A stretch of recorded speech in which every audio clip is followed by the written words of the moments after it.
এই মুহূৰ্তত চৰকাৰী কৰ্মচাৰীসকলৰ বাবে জনাব বিচাৰিছো তিনিটাকৈ বৃহৎ সুখবৰ। এবাৰ নৱবৰ্ষৰ উপহাৰ হিচাপে এই তিনিটা খবৰ কৰ্মচাৰীসকলৰ বাবে সুখবৰ হিচাপে বিবেচিত হৈছে। কাৰণ কৰ্মচাৰীসকলে এবাৰ নৱবৰ্ষত এই তিনিটাকৈ বিশেষ সুখবৰ লাভ কৰিব। কি আছে সবিশেষ জানিবৰ বাবে ভিডিওটো প্ৰথমৰ পৰা শেষলৈকে চাই থাকিব। জনাব বিচাৰিছো প্ৰথমটো গুৰুত্বপূৰ্ণ খবৰ যে 1 জানুৱাৰীত মুকলি হ'ব মিউচুৱেল ট্ৰান্সফাৰৰ পৰ্টেল। 28 ফেব্ৰুৱাৰীলৈকে মুকলি থাকিব এই পৰ্টেল। একে দৰমহা লাভ কৰা কৰ্মচাৰীসকলৰ মাজত পাৰস্পৰিক নিয়মত বদলি কৰিব পাৰিব আৰু ভেৰিফিকেশ্যনৰ পিছত স্বয়ংক্ৰিয়ভাৱে ট্ৰেন্সফাৰসমূহ মুকলি কৰি দিয়া হ'ব। মুখ্যমন্ত্ৰীয়ে ঘোষণা কৰাৰ দৰে যে একে ডিপাৰ্টমেণ্ট, একে গ্ৰেড পে আৰু একে পদৰ মাজত এই ট্ৰান্সফাৰ কৰিব পাৰিব, মিউচুৱেল ট্ৰান্সফাৰ কৰিব পাৰিব আৰু এই নিৰ্দিষ্ট পৰ্টেলটো 1 জানুৱাৰীৰ পৰাই মুকলি কৰিব।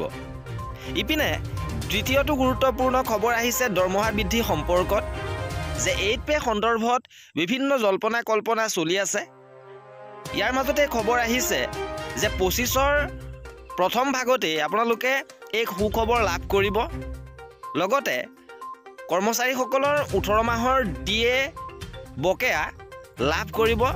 লগতে অষ্টম দৰমহা আয়োগ সন্দৰ্ভতো ঘোষণা কৰাটো এক উল্লেখযোগ্য বুলি গণ্য কৰা হৈছে আৰু চৰকাৰী সূত্ৰই ইংগিত দিছে যে 2025 চনৰ নৱবৰ্ষ আৰম্ভ হোৱাৰ লগে লগে কেন্দ্ৰীয় চৰকাৰৰ কৰ্মচাৰীসকলে এই দুটা ইতিবাচক খবৰ আশা কৰিব পাৰে যে 8 পে কমিশ্যনৰ ঘোষণা হ'ব পাৰে।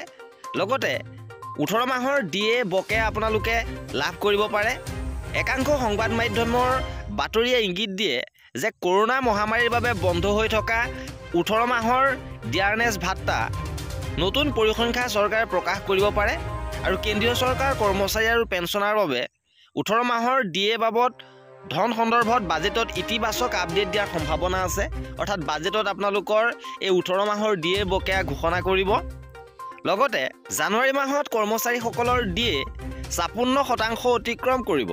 কাৰণ AICPINৰ সূচকাংকৰ ভিত্তিত DA গণনা কৰা হয় আৰু শেহতীয়া খবৰ অনুসৰি ইতিমধ্যে 3% বৃদ্ধি হৈ জুলাই মাহৰ পৰা 53% DA হৈছে আৰু জানুৱাৰী মাহত পুনৰ 3% বৃদ্ধি হোৱাৰ লগে লগে DA এবাৰ 56% অতিক্ৰম কৰিব। আৰু এয়া আছিলে এই ভিডিঅ'টোত কৰ্মচাৰী আৰু পেঞ্চনাৰৰ প্ৰতিটো আপডেট পাই থাকিবৰ বাবে আমাৰ চেনেলটো ছাবস্ক্ৰাইব কৰি ৰাখিব। ভিডিঅ'টো শেষৰলৈকে চোৱাৰ বাবে বহুত ধন্যবাদ।